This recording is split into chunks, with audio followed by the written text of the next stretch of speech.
Okie dokie. Let's unbox the Google Pixel 3a.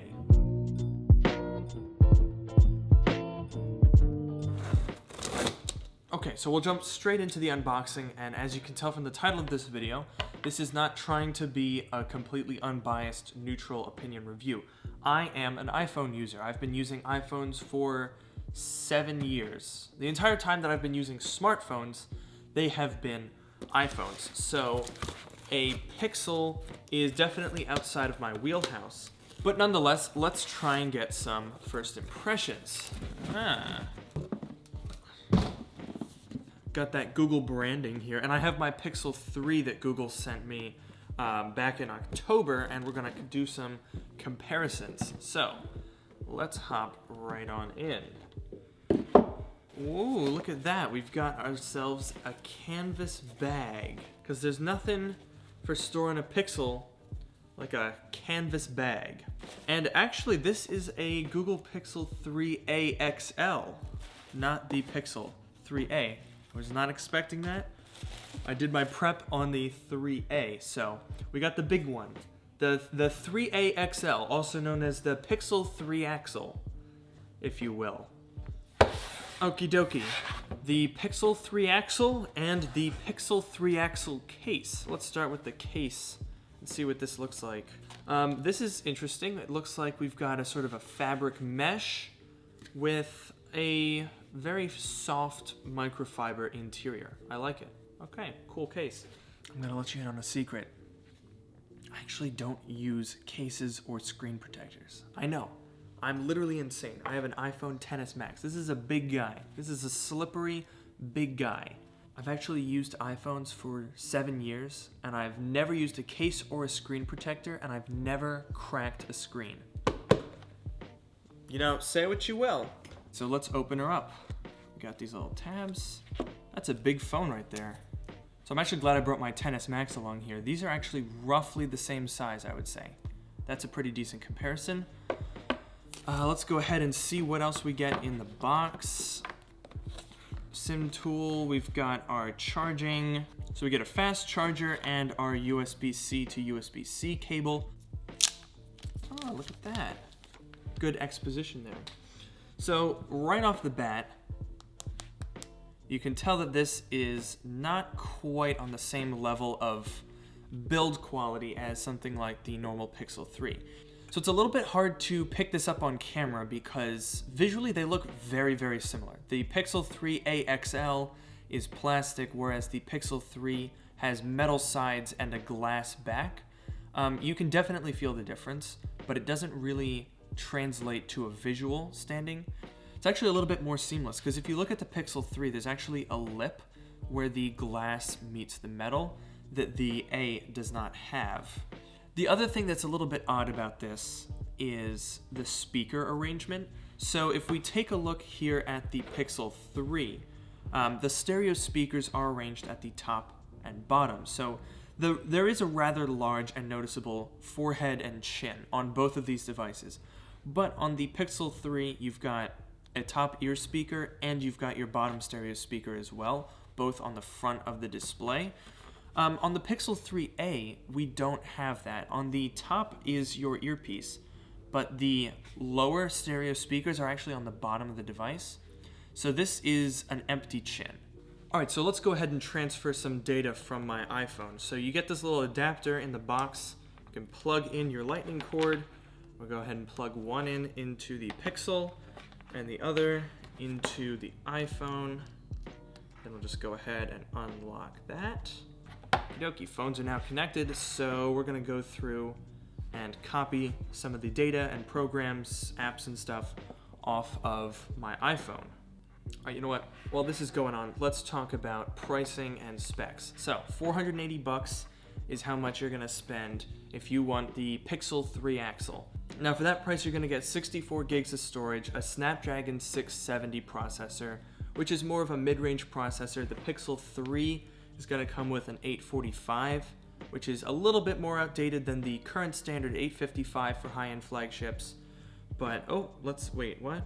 However, the main selling point is that this is going to come with the same camera as the Pixel 3, and it's a very good camera. So basically we're talking about a flagship camera on a mid-tier phone. It's an interesting approach. Now, of course, this is an iPhone user's perspective video, so let's talk about how this thing compares to an iPhone. Now, the XS Max, the price difference is substantial. We're talking $1,100 versus $480. But I don't know that this is directly going to compete with a XS Max. That's a different audience altogether. So let's go. I'm pretty sure you can still get an iPhone 7 Plus through Apple. So an iPhone 7 Plus is going to start at $570 for 32 gigabytes. Oh, that's a lot. I was not aware. So 32 gigabytes is going to run you $570 for what is a 2016 phone. $570, that's a lot. Let's go on eBay and see if we can find them for less. Because, let's be honest, if you're buying 2016 technology, you're probably not going to be buying it new from Apple. So let's go ahead and look up iPhone 7 Plus. Okay, so you can get an iPhone 7 Plus 128 gigabyte for $300 from one of these bulk listings. I'm sure you can find it from an individual seller, but for the purposes of this video, a bulk listing works. So that's definitely a lot less than what Apple is charging. Granted, this is used, but $300 is pretty good. One area where you're definitely going to be able to one-up the iPhone 7 Plus is if we look at the device, and then we look at the top of the device. What the fuck is that? What the fuck is that? A fucking headphone jack in 2019. So I guess it is still useful. There's like 11 different iPhones for sale right now. No headphone jacks anywhere. So I got the iPhone 7 Plus back in 2016. That was the first iPhone that very famously did not have a headphone jack, and everyone kind of lost their minds. And I'll admit, at first it was definitely irritating, but I tend to use the headphones that come with a phone. But for a lot of people, they just want to use the same old earbuds that they've always been using. And especially because this thing doesn't ship with an included pair of earbuds, if you can just use your normal headphones, that is definitely going to save you some extra money. The more I hold this, I don't know, I'm a little conflicted about the way that this thing feels in the hand. Okay, so I know this is going to sound kind of crazy because if you're looking at these two phones side by side on camera, they look the same. I mean, obviously the Pixel 3 Axle is bigger, but they look pretty much the same from the outside. But the difference is when you hold a Pixel 3 or a Pixel 3 XL, I imagine, it feels like an expensive phone. You think, okay, I'm holding something that costs a lot of money. You can feel glass, you can feel metal. It just feels like something that costs a lot of money. When I'm holding the Pixel 3 Axle, it's not that it feels cheap. It doesn't feel cheap, but it definitely feels less expensive.